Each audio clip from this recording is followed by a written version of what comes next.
Hello everybody, this 2-minute book review is on a book that I absolutely loved, so hopefully I can encourage as many of you to read this too. For it is The Unseen World by Liz Moore, and it is a coming of age story with a difference, for it also manages to fuse in Alzheimer's and even cryptology. It is 1980s Boston, and in it we follow a young 12-year-old girl, Ada, on the cusp of those very difficult teenage years. The only other person in her life, the only other person she's ever really lent on for support is her father, David. He is an eccentric guy, but he's also a pioneering computer research scientist at the local university. Ada has been homeschooled her whole life, and her attachment to David is unbreakable. But soon David's fine mind starts to unravel, and he is diagnosed with Alzheimer's.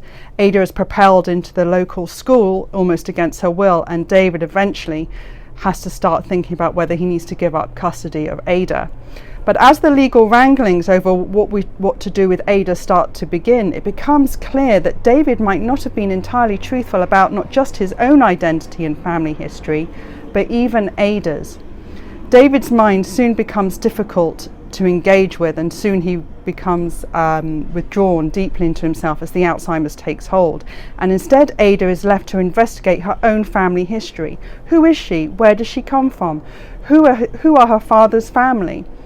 And all of this is set against a background of almost an Alan Turing-esque spirit of a man who has been an extraordinary mind, an extraordinary pioneer with an extraordinary life. And all of the clues David leaves for Ada to work out who she actually is have all been encrypted, and it's up to Ada to crack the code. This is a beautiful book. It sounds like there's a lot in it, but it unfolds gently. It's so engaging. The narrative drive is subtle, but it's so powerful as it slowly unravels, as it so slowly reveals itself. This is also a really tender book, and it touches the heart as well as the head. And by the end, you will have a real lump in your throat. This is a beautiful book. The Unseen World by Liz Moore. Wonderful.